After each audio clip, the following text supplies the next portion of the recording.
I am parked in handicap spot right now with my placard up, and some lady just came over to me and was like motioning at me to roll my window down, so I did, and she said to get out of this parking spot because it's not meant for me. I am a paraplegic. I am in a wheelchair.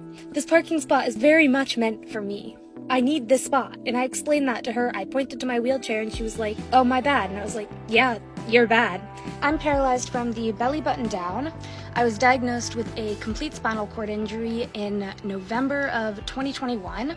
I have not felt my legs or really moved my legs since then. Unfortunately, I will probably never stand or walk again. I have not made that much recovery in terms of my paralysis. I've learned how to live my life and function in a wheelchair, but I only have small amounts of movement in this hip. Everyone who has a spinal cord injury is completely different, and some people can walk again. My doctors have told me that at this point, because nothing has really changed since I was diagnosed with it, that I'll probably never walk again. And for the most part, I've made peace with that. I spent a long time in inpatient rehab and outpatient rehab learning how to live my life again. My life is definitely not what I thought it would be at 20, but I'm living life and it is what it is. Kyla answers any and all questions you might have about someone living in a wheelchair.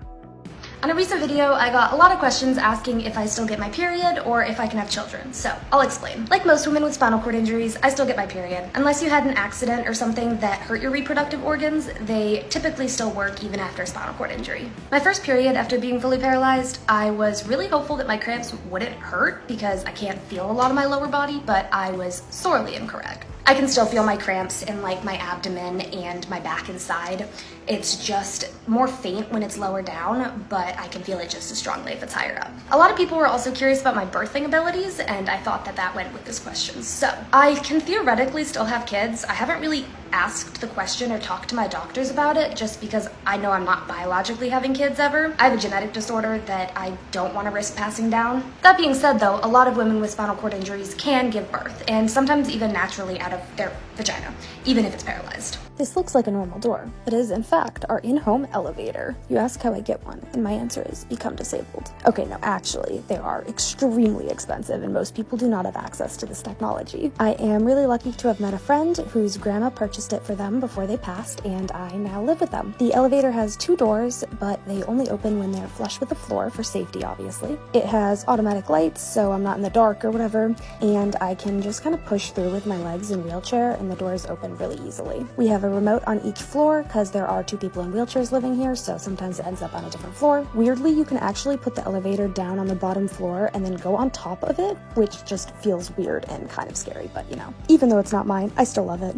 This is how I get to the main part of my parents' house, which is not super accessible. I don't live here anymore, but there is an accessible studio set up that I can stay in when I'm visiting. I smack my face on the door, as I often do, while I transfer into the chairlift. I tuck away my extra chair that just lives there until I need it. Previously, my parents had to carry my chair up and down the steps a million times, and I was dependent on them to be able to get in and out, which wasn't great. This chairlift was already in the house when I moved in. An older lady was living here before us, so thank you to her. The lift is really slow, as they often are. It's for safety reasons, but it's also kind of annoying. Once I'm settled in my chair, I head down the ramp, featuring the milk on my lap that I'm stealing from my parents because I don't want to go to the grocery store. Anyways, I roll out.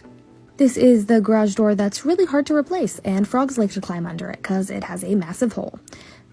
But I am outside and to my car. What a brilliant insight into Kyla's life, seeing her positivity about her situation and how she lives her life to the fullest, all while educating people as well. And the internet loves Kyla's positive outlook on her life, just as much as we do, with one person commenting, "Love your attitude." Another said, "You have an incredibly strong attitude." And a final one saying, "I admire your positive attitude, you're inspiring."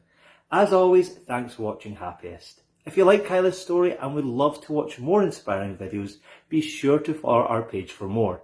Or if you have any inspiring stories, heartwarming moments, or even a funny clip that you'd like to share, be sure to send them in.